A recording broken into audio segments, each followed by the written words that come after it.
वालेकुम, मैं आपका राना जवाद अहमद फिर से हाज़िर हूँ आज एक नई वीडियो में। आज हम जिस लैपटॉप के अबाउट बात करने जा रहे हैं, जिस लैपटॉप का रिव्यू देने जा रहे हैं, वो हमारे पास है HP का एलीट बुक G6 830। तो आज हम इसका रिव्यू भी देंगे, इसकी बैटरी हेल्थ कैसे चेक होती है उसके भी आउट भी बात करेंगे, क्या क्या फंक्शनैलिटीज़ हैं इसमें, कौन कौन सी विंडो सपोर्ट करता है और प्राइस के बारे में भी बात करने वाले हैं। अगर मेरे चैनल पे आप नए हैं तो चैनल को सब्सक्राइब कर लें। वीडियो पसंद आए तो शेयर भी कर दीजिएगा और लाइक भी कर दीजिएगा, और इससे शायद दूसरों को भी फ़ायदा हो सके। सबसे पहले पोर्ट्स वगैरह देख लेते हैं। हमारे पास सबसे पहले SD कार्ड का ऑप्शन मिल जाता है हमें, 2 USB पोर्ट्स का ऑप्शन है। HDMI कंप्लीट जो है वो जैसे होती है लाइक क्या कहते हैं इसको, स्टैंडर्ड कहते हैं, स्टैंडर्ड वाली दी गई है। अर्थनेट है, साथ हमें सी टाइम मिल जाता है, साथ चार्जिंग का ऑप्शन मिल जाता है। लोगो की बात की जाए तो न्यू लोगो है और लाइनिंग कट के साथ है।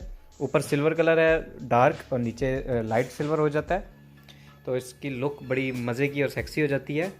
और यहाँ पे देख सकते हैं एलीट बुक भी आपको मिल जाता है। अच्छा जी, बॉडी की बात की जाए तो सारी मेटल बॉडी मिल जाती है हमें, वन हैंड है, तो ये बड़ी मज़े की चीज़ है इसकी, ये वाली भी ठीक है जी।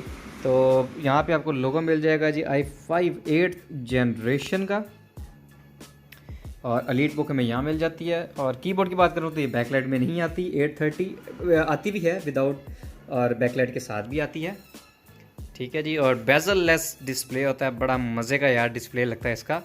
और ये जो होती है एज अ डमी फिंगरप्रिंट होता है, इसमें फिंगरप्रिंट हो सकता है लगा हुआ है, मॉड्यूल हो सकता है ना भी लगा हो, तो इस पर ज़्यादा हम फोकस रिलाई नहीं करते। डबल माउस के साथ ये चीज़ मिल जाती है हमें। अच्छा जी, इसे ऑन कर लेते हैं।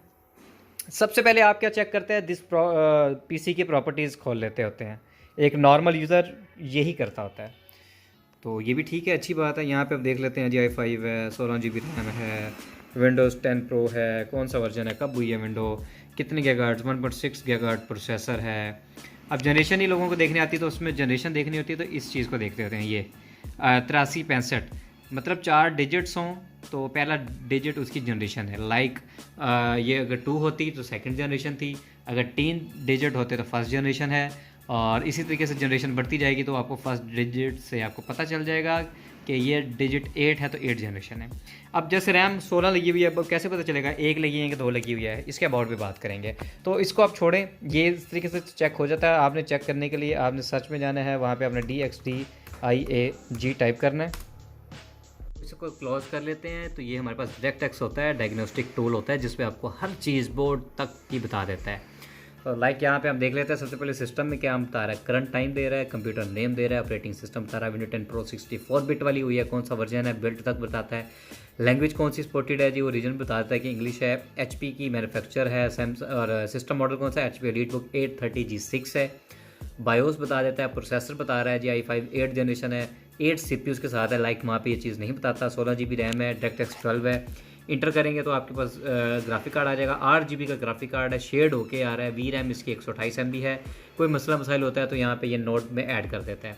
इसी तरह आप साउंड में आएंगे, साउंड में अगर डिफ़ॉल्ट डिवाइस नो है तो स्पीकर चेंज हो चुके हैं, और प्रोडक्ट ID वगैरह नंबर शंबर लिखे आ रहे हैं तो मतलब स्पीकर चेंज है, लैपटॉप खुला हुआ है, इससे आइडिया हो जाएगा। डिफ़ॉल्ट डिवाइस यस है और बाकी अन्य है, तो मतलब स्पीकर के अभी तक तारे भी नहीं उतरी, खुला ही नहीं हुआ। इसी तरह इनबोर्ड में माउस और कीबोर्ड होता है, ये सारे अन्य तो मतलब अभी तक जेन्युइन कीबोर्ड है, जेन्युइन माउस है, सब कुछ है, अभी तक खुला भी नहीं है, स्ट्रिप तक नहीं उतरी। तो इसी तरीके से बाकी देख लेते होते हैं। अगर कोई मसला मसाला आता है तो नोट पैड में ये चीज़ें ऐड हो जाती होती हैं। अच्छा जी, ये चीज़ चेक करने के बाद होता है बैटरी हेल्थ, सबसे इंपॉर्टेंट चीज़। विंडोज़ में कैसे चेक करें, चलो उसमें तो समझ आ गई कि मैक में चेक हो जाते हैं उसके साइकिल्स। तो इसमें आपने CMD कमांड प्रॉम्प्ट खोल लेना है, यहाँ पर लिखना power CFG space battery report, inter करेंगे तो आपको ये पाथ दे देगा। इस पाथ को आप यहाँ से कॉपी कर लें, या जिस तरह कह रहा है स्टेप बाय स्टेप वैसे चले जाएं। यहाँ से आप कॉपी करें, दिस PC ओपन करें और इधर ही जाके इसको पेस्ट कर दें, इंटर करें। ब्राउज़र पूछेगा किस ब्राउज़र में खोलें, किसी भी ब्राउज़र में खोलें, यहाँ पे आ जाना है। देखिए इधर मॉडल भी बता देगा कि ये वाला है, आप इंस्टॉल बैटरी में आ जाना है। इंस्टॉल बैटरी में देख लीजिए 50,000 mAh की इसकी डिज़ाइन कैपेसिटी है। ये होता है फुल, मतलब डब्बा पैक की क्या थी, फुल चार्ज कैपेसिटी है कि अब इस टाइम कितनी रह गई है, वो 44,000 है, मतलब 50 में से या माइनस करें तो आपको पता लग जाएगा कितनी बैटरी ख़राब हो चुकी है। साइकिल काउंट 170 चल चुके हैं, ये 1000 साइकिल चलता है, उसके बाद बैटरी रिप्लेसमेंट पे चली जाती है। इसी तरीके से आप नीचे जाके देख सकते हैं इसकी कितनी कितनी बैटरी टाइमिंग लेगी है, 4 घंटे, 8 घंटे, 5 घंटे, 9 घंटे, 5 घंटे 48 मिनट विंडोज़ जब से इंस्टॉल हुई है तब ये ले चुके हैं। तो मतलब बैटरी टाइमिंग वाइज बहुत अच्छी होती है, लिथियम टाइप बैटरी होती है, तो इसलिए बड़े मज़े की होती है। तो दूसरा आपने कंट्रोल शिफ्ट एस्केप दबाना है, टास्क मैनेजर ओपन कर लेना है, यहाँ पे मोर डिटेल पे क्लिक करके परफॉर्मेंस में आ जाना है, यहाँ पे सीपीयूज़ में देख लेना है। सीपीयूज़ में बता रहा है, यहाँ पे आपने देखना है क्या बेस स्पीड है 1.90, स्टॉक 1, कोर 4, 8 लॉजिकल प्रोसेसर, तो इसको क्वाड कोर प्रोसेसर कहते हैं। L3 कैशी होती है कि कैशी है इसकी कितनी है, तो ये 6 MB कैशी के साथ है। इसी तरह आप नीचे आके मेमोरी में आ जाएँ, मेमोरी पे देख सकते हैं 16 GB रैम है, 1 of 2, मतलब एक ही 16 GB की रैम लगी हुई है, 2 की जगह एक 16 GB की लगी हुई है। इसी तरह आप डिस्क में आ जाएंगे तो ये SSD बता रहा है सैमसंग की लगी हुई है, कितनी है 256 GB है। इसी को आप सैमसंग का MZVLB मॉडल नेट पे डालें तो आपको गूगल पर बता देगा कि M2 है, ये NVM लगी हुई है। तो यहाँ से GPU वगैरह भी चेक हो जाता है। ठीक है जी, इन चीज़ों को चेक करने के बाद आपने वाईफाई चेक कर लेना है, इसका साउंड चेक करके देख लेना है। साउंड का टेस्ट आप यहीं से ले सकते हैं। यहाँ पे साउंड पे आएँ और प्ले बैक पे क्लिक करें, यहाँ पे आके राइट क्लिक करके टेस्ट, दोनों स्पीकर्स का आइडिया हो जाता है ठीक है कि नहीं है। ठीक है जी, और वाईफाई कनेक्ट करके आपने गूगल पे जाना है, गूगल पे जाकर लिखना है ऑनलाइन कीबोर्ड टेस्ट, और वहाँ पे जाके इसका कीबोर्ड चेक कर लेना है। ठीक है जी, इस पर सारी कीज़ चेक हो जाती हैं, F1 F2 की कीज़ चेक नहीं हो सकती, तो इसलिए हमें वो करके कीज़ चेक कर लेनी चाहिए। अच्छा जी, इस तरह ये है कि आपने वेबकैम, ऑनलाइन क्लासेस होती हैं, इस वजह से आपको वेबकैम भी चेक कर लेना चाहिए कि वेबकैम ठीक है कि नहीं है। तो जब चीज़ लगी हुई है तो वो होनी भी चाहिए। अब लाइक जैसे फिंगरप्रिंट लगा हुआ है मॉड्यूल के नहीं लगा हुआ, आपने दिस पीसी के मैनेज में आना है, मैनेज में आके आपने डिवाइस मैनेजर पे चला जाना है। ये थोड़ा सा टाइम लेता होता है। डिवाइस मैनेजर में जाके यहाँ से देख लेना है, ये जैसे लिखा हुआ बायोमेट्रिक डिवाइस, इस पर क्लिक करके देखना मॉड्यूल है, मॉड्यूल होगा तो यहाँ पे लिखा आ जाएगा फिंगरप्रिंट मॉड्यूल लगा हुआ है। अगर यहाँ पे सिर्फ फिंगरप्रिंट का बायोमेट्रिक डिवाइस लिखा हो रहा है, अंदर कुछ नहीं आ रहा, तो मतलब ड्राइवर नहीं है या फिर मॉड्यूल लगा ही नहीं हुआ। अच्छा जी, अब प्राइस की बात कर लेते हैं। इस टाइम मार्केट वैल्यू, इस टाइम पाकिस्तान के अंदर बड़े क्राइसिस चल रहे हैं, मुल्क के हालात बहुत ज़रा नासाज और इस तरीके से जा रहे हैं, तो इसलिए डॉलर का रेट भी 300 प्लस कर गया है यहाँ पे।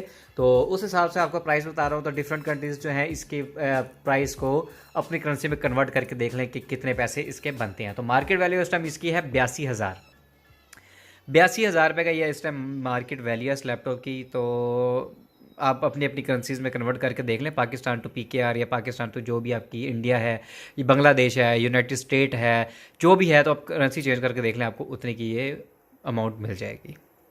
तो ये थी आज की वीडियो। अगर वीडियो पसंद आई तो लाइक कीजिएगा, शेयर कीजिएगा, और कमेंट करके आप मुझसे और भी चीज़ें पूछ सकते हैं अगर कुछ और पूछना चाहें। मिलेंगे हम नेक्स्ट वीडियो में, तब तक राना जवाद है, हमें इजाज़त दें। अल्लाह हाफिज़।